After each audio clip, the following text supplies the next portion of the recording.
మన ఆంధ్రప్రదేశ్ రాష్ట్రానికి ఉప ముఖ్యమంత్రి పవన్ కళ్యాణ్. బట్ ఈయన ఉండేది మాదాపూర్ లో ఉంటాడు, హైదరాబాద్ మాదాపూర్ లో. అమావాస్యకి పౌర్ణానికి వచ్చి నోటికి ఏదొస్తే అది అద్దు అదుపు లేకుండా వాగి వెళ్తా ఉంటాడు.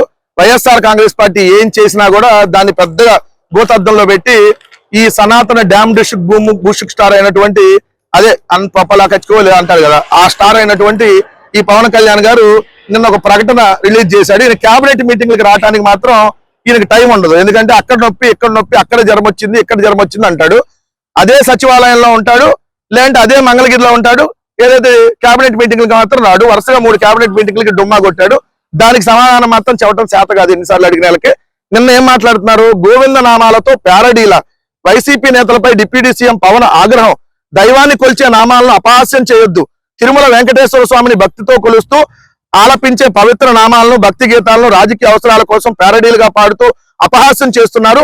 ప్రతిపక్ష హోదా కూడా లేని పార్టీ తన రాజకీయాల కోసం పవిత్ర గోవింద నామాలను ప్యారడీలుగా మార్చి నెల్లూరులో భక్తుల మనోభావాలను కించపరిచింది. సో ఈ కార్యక్రమంలో పాల్గొన్న వారి తీరు ధార్మిక విశ్వాసాలకు విఘాతం కలిగించేలా ఉంది. మత విశ్లేషాలు రేపే ఈ కుట్రపూరిత ఆలోచనలతో ఆ పార్టీ నాయకులు చేసిన పనులపై చట్టపరంగా ముందుకెళ్లాలని జనసేన నాయకులకు పవన్ కళ్యాణ్ దిశానిర్దేశం చేశారు. అంటే కేసులు పెట్టమని చెప్పి. అసలు హిందూ మతం గురించి గాని దేవుడి గురించి మాట్లాడేటటువంటి నైతిక హక్కు నీకు గాని నీ కుటుంబానికి గాని ఉందా పవన్ కళ్యాణ్ అని నేను అడుగుతున్నా. మీ తండ్రి గారు దీపారాధన హుండీలో సిగరెట్ వెలిగించుకునేటటువంటి దుర్మార్గుడు అని చెప్పింది మీరే కదా, దుర్మార్గమైనటువంటి పవన్ కళ్యాణ్ గారు. మీ నాగబాబు దేవుడి గురించి మాట్లాడినటువంటి వ్యాఖ్యలు, దేవుడు లేడు అని చెప్పి వాడు వీడని ఇష్టం వచ్చినట్టుగా కారు కోతలు కూసింది మీ ఫ్యామిలీయే కదా.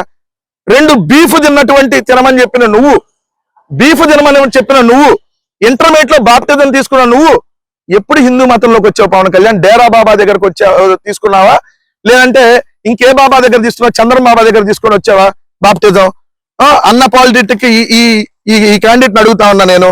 రెండోది ఏంటంటే, తిరుమల లడ్డులో పంది కొవ్వు, గొడ్డు కొవ్వు అని నీచంగా మాట్లాడినటువంటి ఓ దుర్మార్గుడైన పవన్ కళ్యాణ్.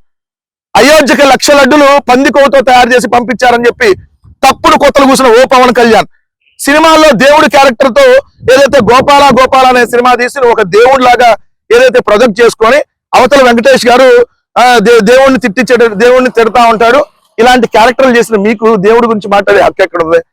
గోవింద గోవింద అని చెప్పి ఒక పాట పెట్టారు కదా కథక సినిమాలో. మరి అప్పుడు ఏమైపోయావు నువ్వు?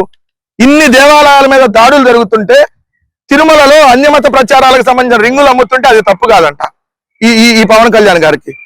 తిరుమలలో గోవులు చనిపోతే మాట్లాడు, తిరుమలలో తొక్కిసలాట జరిగిన ఇప్పటి వరకు ఒక్కరి మీద చర్యలు తీసుకోవాలా? నీకెక్కడుందా ఈ రోజు గోవింద నామాల గురించి మాట్లాడే హక్కు? తిరుమలలో పంది కొవ్వు, తిరుమల లడ్డులో పంది కొవ్వు, గొడ్డు కొవ్వు, బాత్రూమ్ యాక్సిడెంట్ అని మాట్లాడిన ఈ ఎవరైతే నీచులు ఉన్నారో వాళ్ళకి గోవింద నామాలు కాదు కదా, తిరుమల అనే పేరు ఎత్తేటటువంటి అర్హత కూడా లేదని చెప్పి ఈ రోజు ప్రజలు అడుగుతా ఉన్నారు.